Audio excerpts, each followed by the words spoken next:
नमस्कार, आप देख रहे हैं परिवर्तन बिहार। मैं हूं विवेक कुमार। अभी हम सड़क पर खड़े हैं। पहले आपको बता दें कि यह जो सड़क आप देख रहे हैं, इस सड़क पर नो एंट्री होने के बावजूद भी लगातार बालू घाट से इसी सड़क से दिन 8 बजे से लेकर 8 बजे रात तक नो एंट्री होने के बावजूद भी कई ट्रैक्टर और ट्रक का आवागमन इस सड़क पर होता रहता है। पहले आपको इस सड़क की महत्ता को हम बता देते हैं।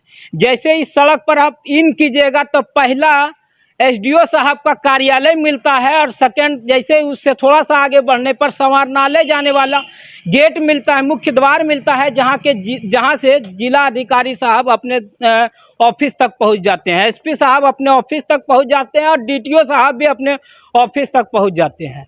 और उससे जैसे ही आगे बढ़ेंगे तो आरडब्ल्यूडी का ऑफिस है और उसके सामने जिला परिषद अध्यक्ष का कार्यालय है। आगे और आएंगे तो चंद्रशेखर सिंह का संग्रहालय है और उससे आगे बढ़ेंगे तो वन विभाग जो हमारे सामने आप देख सकते हैं, वन विभाग का भी कार्यालय यहीं पे है। उसके बावजूद भी, इतनी महत्वपूर्ण सड़क होने के बावजूद भी, तमाम तरह के पदाधिकारियों का आना जाना होने के बावजूद भी ट्रक का और ट्रैक्टर का आवागमन इस तरह से लगातार चलना लोगों को कितना परेशानियों में डालता होगा, ये आप समझ सकते हैं। यहाँ के कुछ लोग हैं, उनसे बात कर लेते हैं क्या परेशानी होती है और किस तरह से समस्या इन लोगों को झेलना पड़ रहा है। क्या नाम है? सुधीर कुमार सिंह। तो क्या लगता है जो दिन रात ट्रैक्टर चल रहा है, आप लोग का दुकान है यहाँ, इससे आप लोगों को क्या नुकसान हो रहा है? इससे भारी नुकसान हो रहा है। अगल बगल जितने भी ठेला उला लगाते हैं वो तो बाल कई बार बच चुके हैं, लेकिन प्रशासन को इस पर कोई कहने से कोई फ़ायदा नहीं है। बीच में भी हम लोग बोले, लेकिन कान में कड़वा तेल डाल के ये लोग सोए रहते हैं। बस इनको है कि राजस्व आना चाहिए, बालू घाट से राजस्व आता है और तमाम जितने भी अगल बगल दुकानदार हैं सब परेशान हैं, ऑफिस वाले भी परेशान हैं, लेकिन क्या करें, हम लोग को तो कोई बस चलेगा नहीं। तो देखिए यहाँ पे गुपचुप लगाते हैं, इससे क्या नुकसान होता है आप लोग? नुकसान यही होता है कि धूल उड़ता है, पूरा डस्ट उड़ जाता है, पूरा मुँह कान में पड़ जाता है और आने जाने वाले को भी परेशानी होता है। कभी कभी आप लोग को भय का भी माहौल का सामना करना पड़ता है, क्योंकि बहुत स्पीड से आप देख सकते हैं कि किस तरह से ट्रक और ट्रैक्टर का यहाँ पे जो है आवागमन कितने स्पीड से होता रहता है। अच्छा, इससे जो आम लोग यहाँ पे आते हैं आपके पास गुपचुप खाने के लिए, गंदगी बैठ जाती है, इसमें क्या इससे भी बहुत नुकसान होता है? बहुत नुकसान होता है, इसलिए ढक करके सब सारा सामान रखना पड़ता है। यहाँ पे गुपचुप अपना ठेला लगाते हैं और इनका भी कहना है कि आम लोगों को हम गुपचुप खिलाते हैं, लेकिन कहीं ना कहीं इस तरह के गंदगी में गुपचुप खिलाना लोगों को बीमार करने के बराबर है।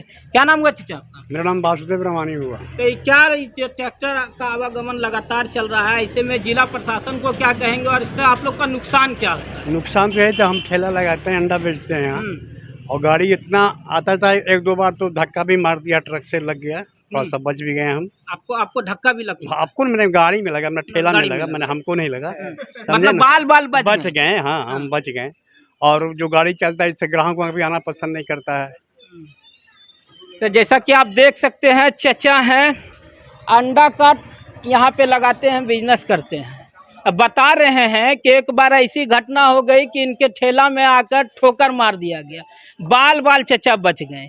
आखिर इस तरह की आवागमन को देखते हुए जिला प्रशासन किस नींद में सोया है, ये आप समझ सकते हैं कि आम आदमी को चालान काटने के लिए लगातार डीटीओ साहब और एसडीओ साहब सड़क पर आ जाते हैं, लेकिन इस तरह का जो आवागमन ट्रैक्टर का होता है, इस पे रोक लगाना वो नहीं चाहते हैं, इसलिए क्योंकि इनसे गाढ़ी और मोटी रकम उन तक पहुंच जाती है। इसलिए उनका नज़र जो है उनके ऑफिस के सामने से ट्रैक्टर का पास होना, ट्रक का पास होना नो एंट्री में नज़र नहीं आता है।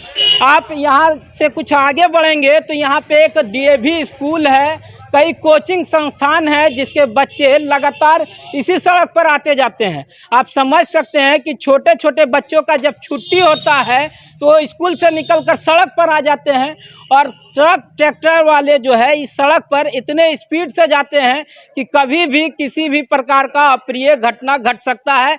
और आप आए दिन देख रहे होंगे कि कई जगह पे लोग की मृत्यु दुर्घटना इस तरह के ट्रैक्टर और ट्रक से हो रही है।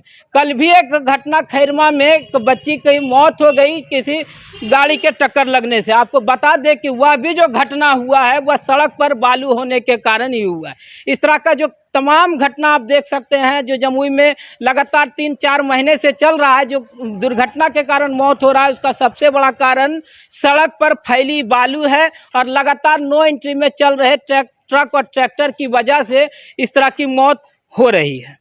समझ सकते हैं कि इतनी बड़ी घटना को अंजाम देने वाला यह बना सड़क पर ध्यान जमुई के जिला अधिकारी और जमुई के पुलिस अधीक्षक तमाम अधिकारियों को इसलिए नहीं जाता है क्योंकि इस सड़क पर चलने वाले ट्रक और ट्रैक्टर के द्वारा गाढ़ी कमाई उन लोगों के जेब में जाती है। किसी गरीब व्यक्ति पर शोषण करना हो तो तुरंत उस जगह से उसे हटा दिया जाता है, चालान काटने के नाम पे, तमाम तरह के चीज़ों के नाम पे। लेकिन कभी भी गाढ़ी कमाई जिनसे उनके पैकेट भरता है उस पर कभी उन लोगों का ध्यान नहीं जाता है। कि एक और दुकानदार हैं, उनसे हम पूछ लेते हैं, जान लेते हैं। जो ये ट्रैक्टर चल रहा है, इन लोग से आप लोगों को क्या नुकसान होता है? दिन रात ट्रैक्टर चलता है यहाँ, दिन रात से ट्रैक्टर चलता है, धुआं गर्दी बहुत गर्दा पड़ जाता है। गर्दा पड़ता है। आप देख सकते हैं कि यहाँ पे ये अपना छोटा मोटा बिजनेस करते हैं डीओ साहब कार्यालय के सामने, लेकिन इस पर बालू जम जाता है।